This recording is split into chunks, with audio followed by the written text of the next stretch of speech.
Halo semuanya, kembali lagi ya.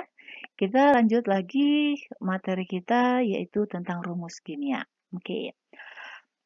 Kalau sebelum-sebelumnya kita udah belajar yaitu tentang apa ilmu kimia itu, oke, segala macam materinya, perubahannya. Sekarang kita belajar tentang rumus kimia. Oke. Rumus kimia ini yang terkadang membuat banyak orang yang tidak ingin belajar kimia karena ribet dengan yang namanya rumus-rumus kimia. Banyak rumusnya panjang-panjang banget, namanya beda-beda, kayak gitu ya. Tetapi, oke, wajar aja itu susah kalau misalnya kita tidak tahu namanya atau misalnya dengan melihatnya aja ini apa sih gitu, kita tidak tahu membacanya. Tetapi terkadang kalau misalnya nih teman-teman udah tahu nih gimana cara bacanya dan gimana cara mengertinya, kemungkinan besar teman-teman bakalan menyukai yang namanya kimia. Dan kimia itu nggak seribet yang selama ini kita pikirkan, kayak gitu. Oke, kita masuk ke dalam rumus kimianya ya. Apa sih rumus kimia itu gitu? Oke, jadi untuk mempermudah kita mempelajari yang namanya partikel penyusun materi, oke, jadi gini, suatu materi itu kan disusun oleh partikel-partikelnya banyak, dan untuk memudahkan kita mempelajari itu semuanya, maka dibuatlah dalam bentuk lambang. Oke, jadi untuk mempelajari begitu banyak partikel yang menyusun suatu materi, maka dibuatnya suatu lambang. Oke, jadi di dalam ilmu kimia itu kita bakalan menemukan nanti beberapa lambang ya. Yang pertama seperti lambang atom, lambang unsur, dan juga lambang senyawa. Oke, ya.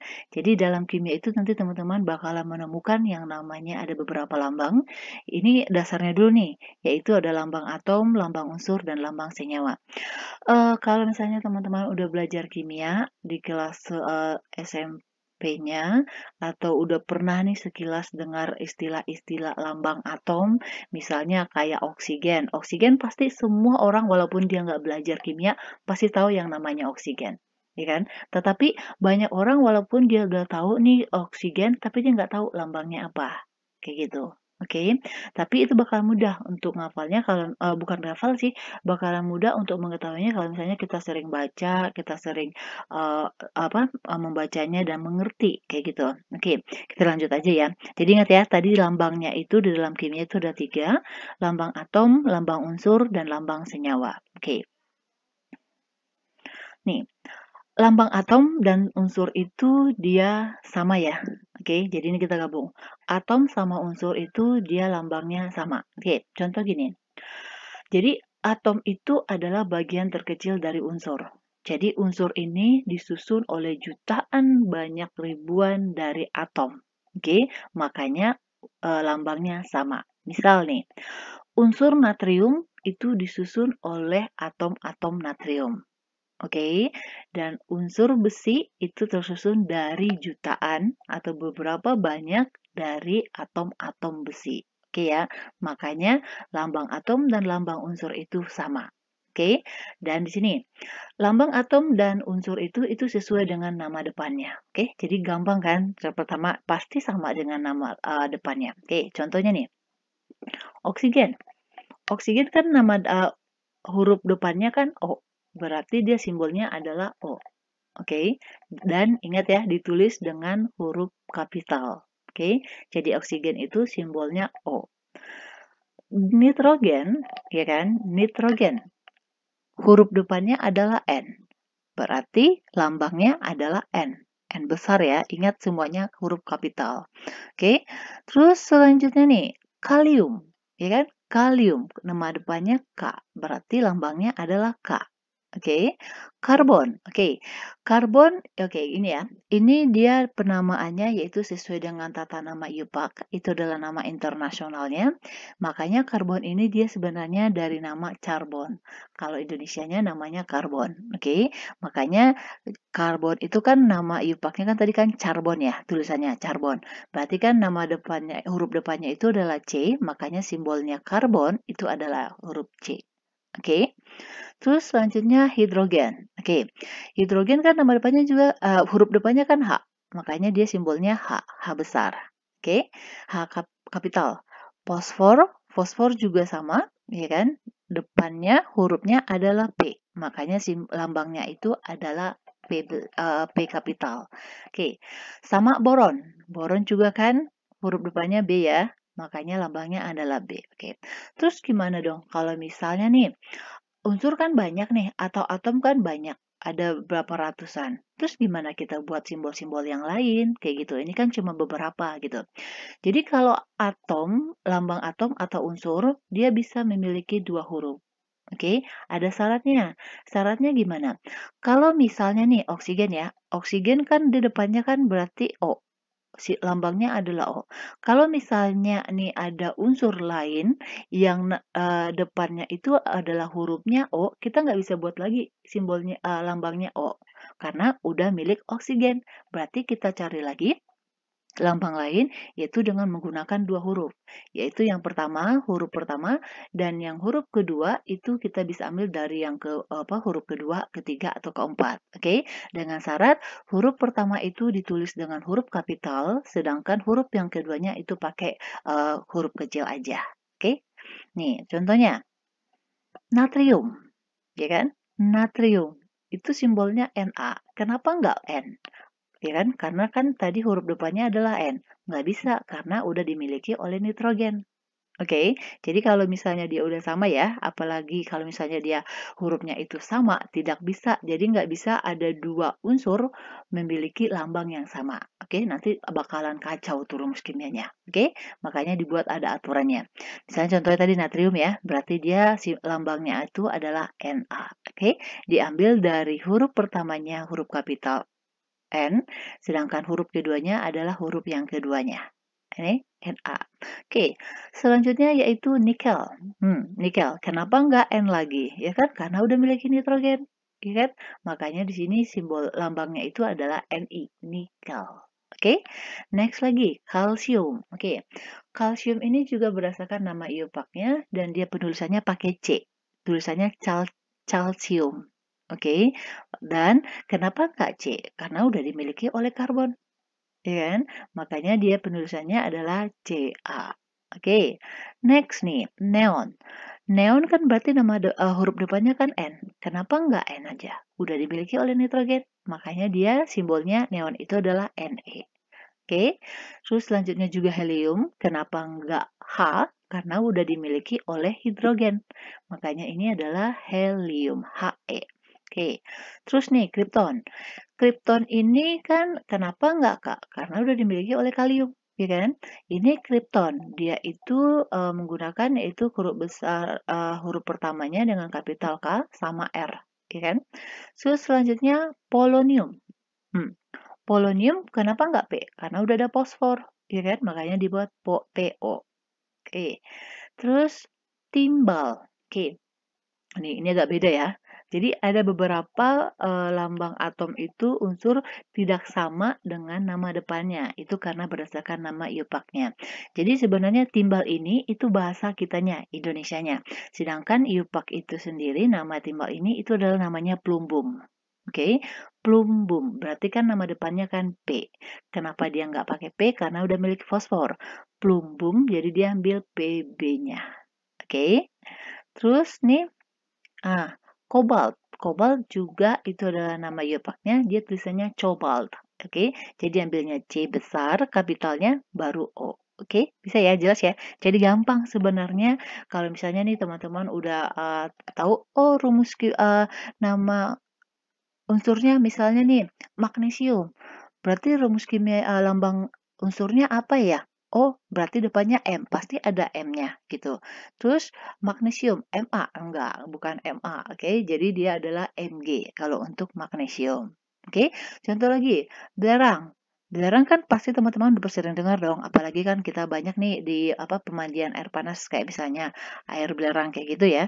Teman-teman tahu di situ ada belerang, tapi rumus kimianya apa? Kayak gitu. Oke. Jadi belerang itu kalau dalam kimianya atau iopaknya namanya adalah sulfur, ya kan? Sulfur berarti huruf pertamanya adalah S, berarti simbolnya adalah S. Oke? Bisa ya? Gampang ya? Oke. Sama nih satu lagi nih ada beryllium. Oke, beryllium. Kenapa dia nggak B? Karena udah dimiliki oleh boron, ya kan? Makanya dia simbolnya adalah Be. Oke. Next lagi, lambang senyawa. Oke. Lambang senyawa ini sering, dibuat atau sering disebut adalah reaksi kimianya. Oke, atau sorry, lambang senyawa ini sering disebut dengan rumus kimia. Oke, jadi lambang dari suatu senyawa ini itu sering disebut juga dengan rumus kimia. Oke, jadi kalau teman-teman dengar rumus kimia itu apa? Oh, itu berarti lambang suatu senyawa. Oke, jadi senyawa ini dia ukurannya udah lebih besar daripada atom dan unsur. Dan kalau kalau dari senyawa ini dia udah tersusun dari beberapa jenis unsur, oke? Bukan beberapa jenis atom lagi. Kalau dia unsur kan dia cuma tersusun dari satu jenis atom, kalau unsur ya. Sedangkan kalau senyawa itu udah banyak jenisnya. Oke, makanya disebut dengan rumus kimia. Oke. Nih, sering disebut dengan rumus kimia ya. Dan rumus kimia itu dia ada 3 rumus kimia yang paling sering digunakan di dalam atau di lab. Dan juga ada 3 nih, cuma 3.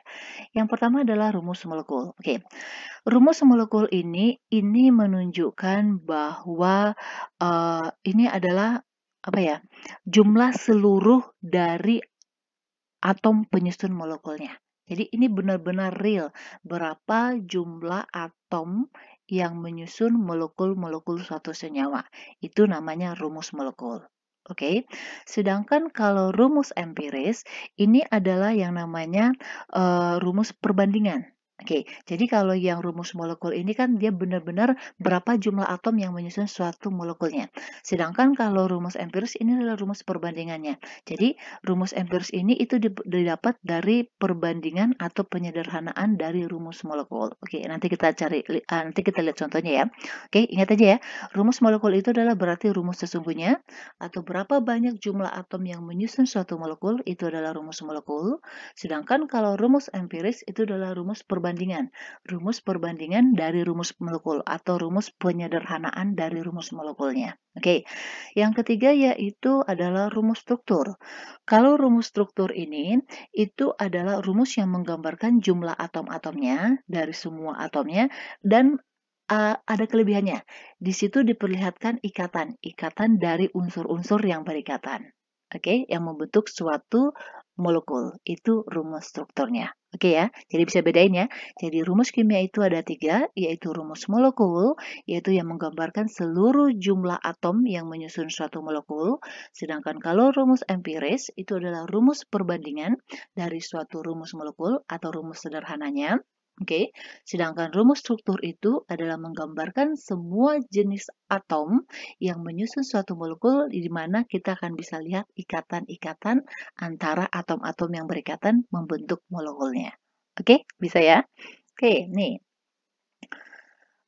Oke, sebelum kita masuk ke tadi ya, ke apa rumus-rumusnya tadi, ada baiknya kita tahu dulu nih arti angka-angka di dalam rumus kimia. Jadi ada angka, ada huruf, apa artinya? Dan ini teman-teman perlu banget harus tahu. Oke? Nih, kalau misalnya teman-teman untuk mempermudah belajar kimia ya, harus tahu. Oke, misal CO2. Di sini kan ada hurufnya C, O. Di sini ada angka 2. Oke. Angka 2 ini kenapa dia harus di bawah O?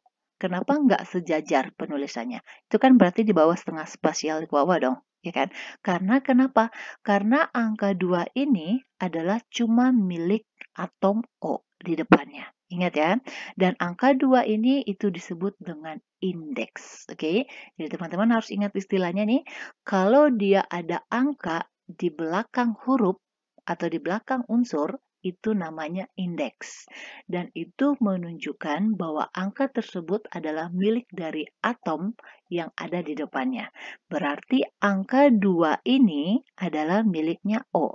Berarti kalau kita lihat nih, di dalam molekul CO2, berarti ada berapa atom O-nya? Ada 2. Oke, sedangkan di sini C, atom C, di sini 1 ya. Angka 1 itu dalam rumus kimia, dia nggak ditulis. Oke, jadi di sini ada 1 di sini, berarti atom C-nya itu ada 1 untuk membentuk molekul CO2. Oke ya, bisa ngerti ya? Jadi nih, 1 atom C-nya dan 2 atom O-nya. Oke, nih, lagi nih. Kalau ini gimana? Teman-teman bisa nggak simpulin nih? Ada angka 2 di depan loh. Ya kan? Kalau tadi angka 2 di belakang, yang ini angka 5 di belakang teman-teman udah ngerti ya. Tadi itu namanya adalah indeks, ya kan? Berarti angka yang di belakang unsur itu atau angka yang di belakang atom itu berarti kepunyaan dari atom yang di depannya, ya kan? Berarti nih, angka 5 ini berarti dia miliknya si O, ya kan? Angka 2 ini berarti miliknya si N. Terus angka 2 di depan ini namanya apa lagi gitu ya? Oke. Jadi angka 2 di depan itu namanya adalah koefisien. Oke. Jadi koefisien ini adalah milik dari unsur semuanya ini. Oke. Jika yang di bawah ini adalah indeks, ini adalah milik masing-masing atom. Oke. Sedangkan angka yang di depan yang disebut dengan nama koefisien itu adalah milik dari semua unsur yang ada di belakangnya. Bisa ngerti ya? Oke, misal nih, anggap angka 2-nya nggak ada. Misal ya, angka 2-nya nggak ada. Berarti di sini atom N-nya ada berapa? Ada 2 kan? Ini kan? Ya kan? Sedangkan atom O-nya ada berapa? Ada 5. Ya kan? Tetapi angka 2 ini adalah milik semuanya. Berarti karena dia milik semuanya, berarti N juga milik 2 dong. Ya kan? Berarti di sini total dari jumlah atom N-nya itu ada berapa? Pinter, ada 4. Karena kan tadi ini kan anggap nggak ada ya, berarti 1 dong. Berarti untuk satunya dia ada 2, berarti dikali ke depan. Jadi untuk menentukan jumlah atomnya itu berarti indeks dikali koefisiennya. Oke, berarti ini kan indeksnya 2, koefisiennya 2. Berarti di sini jumlah atom N-nya ada 4. 2 dikali 2, 4. Sedangkan jumlah atom oksigennya itu ada berapa? Pinter, ada 10, ya kan? Indeksnya 5, sedangkan koefisiennya 2, berarti 5 dikali 2 ada 10. Oke, bisa ya? Jadi angka 2 ini itu menunjukkan bahwa ada 2 molekul N2O5. Oke, molekulnya itu ada 2. Di sini kan molekul CO2-nya cuma ada 1, karena di sini satunya nggak ditulis ya. Di sini molekul N2O5-nya ada 2. Oke, di dalam 2 molekul N2O5 ini terdapat 4 atom nitrogen, dan, oh sorry, ini salah ya, ini belum dikali. Ada 10 atom O-nya, karena dikali ke depan. Oke, ngerti ya? Next lagi. Ini apa lagi nih? Ada lagi dalam kurungnya. Gimana nih ceritanya nih? Oke, gak apa-apa, nggak usah pusing. Tapi teman-teman ingat tadi ya, udah ingat istilahnya ya. Angka 2 di belakang hurufnya, itu berarti dia adalah jumlah atom yang di depannya. Sedangkan kalau angka 2 yang di depannya itu adalah koefisien, berarti milik semuanya. Gitu ya tadi ya. Oke. Oke, ini lihat dulu nih, kita fokus ke yang dalam kurung. Oke, di dalam kurung ini, oke, ingat ya, kalau di dalam kurung berarti ini kan ada PO4 ya. Di dalam kurung berarti yang di dalam kurung ini sebanyak 3 kali. Oke, cuma yang di dalam kurung ini yang sebanyak 3 kali. Oke ya, jadi nggak termasuk BA-nya, nggak, cuma PO4 ini dia sebanyak 3 kali. Oke, tetapi angka 2 ini milik semuanya. Miliknya BA, miliknya P, dan miliknya O juga. Kayak gitu. Oke, jadi angka di depan yang koefisien tadi, yang angka 2 itu, dia itu milik semuanya. Miliknya BA, miliknya P, dan miliknya O juga. Oke, sedangkan kalau angka 3 itu, oke, angka 3 ya, itu cuma milik PO4. Oke, ingat aja, lihat aja tuh, dia kan di dalam kurung. Ya kan? Jelas-jelas ya. Jadi kalau ini bisa kita sebutin bahwa ini ada 2 molekul Ba2PO4 3 kali. Oke, kita mau lihat nih, di dalam 2 molekul Ba2PO4 3 kali ini, berapa jumlah atom Ba-nya, berapa jumlah atom P-nya, dan berapa jumlah atom O-nya. Gitu ya. Oke, nih. Ingat tadi kalau untuk menentukan jumlah atomnya berarti indeks dikali koefisien ya. Berarti teman-teman udah bisa dong? Ah, pintar, udah bisa nih. Berarti jumlah atom Ba-nya berapa? Ah, pintar. Jumlah atom Ba-nya ada 4, ya kan? Indeksnya kan 2 nih. Ya kan? Indeksnya 2, koefisiennya 2. Berarti ada 4. Oke, kita lihat dulu nih di sini berapa jumlah atom P-nya. Oke, ini kan di dalam kurung ya. Berarti ini ada 3. Oke, berarti ini kan 1 nih, ya kan? 1 dikali 3 berapa? 3. Oke, ini baru di sini aja jumlah P-nya 3. Ini kan koefisien tadi ingat ya, milik semuanya. Berarti 3 dikali 2, makanya jumlah P-nya ada 6. Oke, sedangkan kalau O-nya, oke kita lihat lagi nih, ini kan dalam kurung nih, berarti sebanyak 3 kali. Oke, 3 dikali 4, berarti di sini ada 12 atom O-nya. Ya kan? Ini ada 2 koefisiennya, berarti 12 dikali 2. Oh iya, salah lagi nih, sorry. Typo lagi. Oke, 12 dikali 2 berarti dia ada 24 atom oksigennya. Di dalam 2 molekul Ba2PO4 3 kalinya. Oke, gitu ya, gampang ya. Teman-teman harus bisa nih. Oke, jadi caranya seperti itu. Untuk menentukan jumlah atom dalam suatu molekul, itu tinggal dikalikan aja. Koefisien dikali dengan indeksnya. Oke, lanjut lagi. Oke, kalau ini gimana lagi? Senyawa apa lagi gitu ya? Jadi CaSO4, ingat ya, ini ada titiknya. Titik 2H2O. Artinya apa gitu. Oke. Kalau teman-teman secara teliti ya, perhatikan ini berarti di sini ada 2 molekul. Ada 2 senyawa, yaitu CaSO4 sama H2O. Ya kan?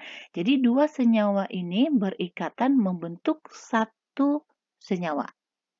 Oke, dengan perbandingan. Ini kan ada satu nih sini. Oke, satu molekul CaSO4 itu berikatan atau mengikat 2 molekul H2O. Oke, dan ingat ini nama senyawanya adalah senyawa hidrat. Jadi kalau suatu senyawa mengikat yang molekul air, itu namanya senyawa hidrat. Oke, ingat ya tadi ya. Berarti di sini perbandingan ya, ada 2 molekul yang berikatan membentuk satu senyawa, yaitu dengan perbandingannya satu molekul CaSO4 mengikat 2 molekul H2O. Oke, bisa ya? Kalau misalnya kita mau cari jumlah atomnya gimana? Bisa dong. Oke, kita cek gini. Ini titiknya lihat ya, perhatiin ya. Di sini CaSO4 P-nya ada berapa? Ada 4. Oke. Di sini di dalam 2H2O-nya O-nya berapa? Oke, ini 1 ya. Ya kan? 1 dikali 2 berarti di sini ada 2 O-nya. Berarti sekarang total atom O-nya berapa? Ditambahin aja. Ada 6. Berarti titik ini istilahnya dia bukan dikali ya. Bukan. Ini cuma istilahnya dia mengikat. Oke. Jadi jadi ada 6 atom O-nya di dalam senyawa ini. Sedangkan H-nya berapa? Ini kan, ini indeksnya 2. Koefisiennya 2, berarti dikalikan ya. Berarti 2 dikali 2, berarti di sini atom H-nya itu ada 4. Oke? Sedangkan unsur yang lainnya, nih lihat aja, S-nya kan di sini 1 nih, cuma 1. Nggak ditulis nih. Ca-nya juga 1 nih, nggak ditulis. Ya kan? Bisa ya? Gampang sebenarnya. Jadi teman-teman harus ingat istilahnya, angka 2 di belakang unsur itu namanya indeks dan itu menunjukkan jumlah atom yang berada di depannya. Sedangkan angka yang berada di depan ini namanya adalah koefisien dan angka ini menunjukkan jumlah molekulnya dan ini adalah milik dari semua atom. Oke? Oke, next. Nih, kita masuk ke rumus kimia yang tadi. Yang ada rumus molekul, rumus empiris, sama rumus struktur. Oke, contohnya air. Air ini berarti nama kimianya ya. Oke, rumus kimianya apa? Rumus molekulnya apa? Teman-teman pasti tahu dong, air itu rumus kimianya apa? Pinter, H2O. Oke, H2O ini termasuk ke dalam rumus molekulnya. Dan ini adalah rumus-rumus sebenarnya. Jadi untuk membentuk air itu diperlukan 2 atom O dan 1 atom 2 atom H dan 1 atom O. Oke, terus ini rumus molekulnya ya, berarti itu benar-benar yang menyusun airnya. Terus rumus empiris tadi kan rumus perbandingan. Ini bisa nggak disederhanain? Nggak bisa lagi, makanya rumus empirisnya sama. Iya kan? Jadi rumus empiris itu adalah rumus penyederhanaan dari rumus molekulnya. Oke, jadi kalau dia H2O ini nggak bisa disederhanain lagi perbandingannya. Ini kan 2:1, udah perbandingan paling kecil. Ya kan? Sedangkan kalau rumus strukturnya nih, ini dia. Ini rumus strukturnya itu adalah, ini kan senyawanya nih, terbentuk dari 2 nih. Dia mengikat atom Ha. Ini dia jenis-jenis ikatannya. Oke, makanya kalau rumus struktur itu adalah menentukan jumlah atom penyusun dari suatu senyawa yang disertai dengan ikatan antara atom-atomnya. Oke, bisa bedain ya? Oke, jadi kalau teman-teman lihat yang seperti ini berarti adalah rumus struktur. Rumus struktur itu sering disebut juga dengan rumus bangun. Oke? Jadi kalau misalnya mendengar istilah itu teman-teman biasa aja gitu, karena udah tahu, ya kan? Oke, selanjutnya kita ambil contoh yang lebih kompleks lagi. Maksudnya yang tadi kan air kan sederhana ya, maksudnya kita udah sering dengar. Oke, contoh ini etil asetat. Oke, etil asetat ini nama kimianya. Dan ini termasuk ke dalam golongan ester. Oke, nanti teman-teman akan belajar itu juga. Oke, kita lihat nih rumus kimianya apa. Ini dia rumus kimianya. Jadi rumus kimia dari etil asetat itu adalah C4H8O2. Oke, dan di sini jelas kita tahu bahwa etil asetat itu dibentuk oleh 4 atom C, 8 atom H, dan 2 atom O. Oke, ini adalah rumus molekulnya. Oke, sedangkan kalau rumus empirisnya gimana? Bisa nggak ini kita buat perbandingan lagi? Lebih sederhana lagi? Bisa dong, ya kan? Dibagi 2 aja semuanya angkanya ini. Oke, sehingga nanti didapat rumus empirisnya adalah C2H4O2 karena ini masing-masing angkanya udah disederhanain, yaitu dibagi 2. Ya kan? 4 bagi 2 kan 2, 8 bagi 2 4, 2 bagi 2 1. Makanya ini adalah rumus empirisnya. Jadi ingat rumus empiris itu adalah rumus penyederhanaan dari rumus molekul atau rumus perbandingan. Oke. Sedangkan kalau dia ini dia rumus bangunnya atau rumus strukturnya. Oke, nih lihat nih. Jadi ini berikatan antara C dengan H-nya, C dengan C, C dengan O, ini ada rangkap 2, ini ada tunggal, ini C dengan C-nya, C dengan H-nya, C sama dengan O. Oke, ini adalah jenis ikatannya. Jadi kita lihat nih jenis jenis dari molekul pembentuk senyawanya jelas kita tahu nih ada C, ada H, ada O. Dan di sini kita juga lihat ikatannya. Oke, ada ikatan tunggal, ada ikatan rangkap, kayak gitu. Oke, bisa ya? Oke. Next lagi nih. Penulisan reaksi kimia. Dan ini teman-teman juga harus tahu penulisan reaksi kimia ini. Karena kenapa?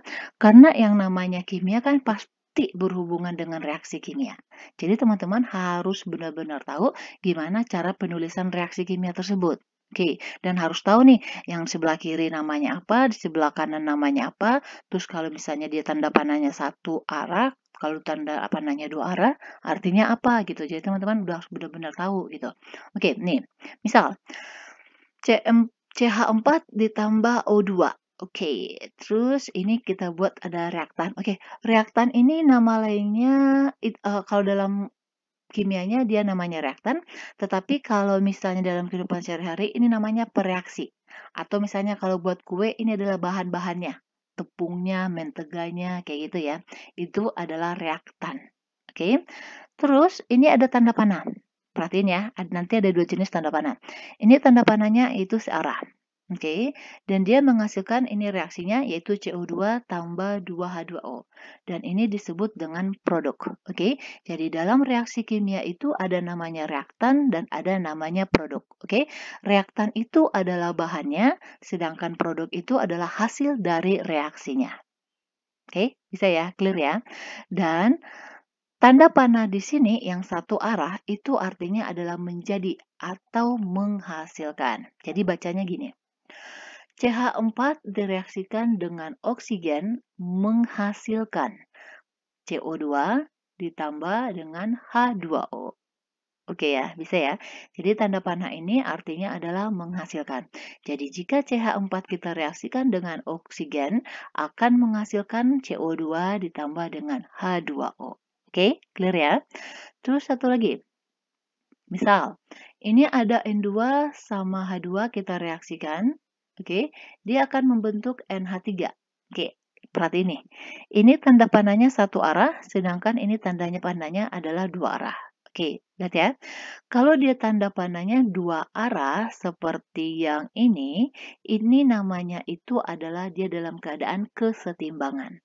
Atau namanya adalah reaksi bolak-balik. Oke, ingat ya. Reaksi bolak-balik. Kalau dia reaksi tanda panahnya adalah gini, ada dua arah. Arah ke kanan sama arah ke kiri. Atau reaksi bolak-balik. Reaksi ini contohnya gini. Ini N2 kalau kita reaksikan dengan H2 itu akan membentuk NH3. Sebaliknya, NH3 ini kalau diuraikan akan terbentuk N2 sama H2. Oke?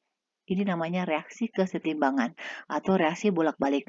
Atau misalnya nih, reaktannya itu kalau direaksikan akan membentuk produk. Nah, produknya ini bisa diuraikan kembali, bisa menjadi reaktannya. Kayak gitu. Itu kalau tanda panah bolak-balik. Sedangkan kalau tanda panah yang satu ini, satu arah, ini nggak bisa. Ini cuma Ini cuma bisa menghasilkan satu arah aja. Jadi kalau CH4 tambah O2 direaksikan akan menghasilkan CO2 tambah 2O. Dan kalau misalnya CO2-nya ditambah dengan air, itu dia nggak bisa menghasilkan ini. Oke? Ingat ya, cuma satu arah. Sedangkan kalau ini dua arah. Jadi kalau N2 tambah H2-nya kita reaksikan, akan membentuk NH3. Dan kalau NH3-nya ini kita uraikan, dia akan terbentuk N2 sama H2. Oke, bisa ya? Clear ya? Oke, demikian dulu untuk pembahasan rumus kimia ini. Saya harap sih teman-teman udah ngerti ya. Oke, dan ini benar-benar teman harus benar-benar mengerti supaya teman-teman mudah yang namanya mempelajari kimia. Oke, demikian dulu dan jangan lupa nih, please subscribe ya dengan nama channel yaitu Lia NGL dan jangan lupa di-share sama teman-teman yang lainnya, mana tahu mereka juga membutuhkan dan di-share juga ya. Oke, demikian dulu. Terima kasih.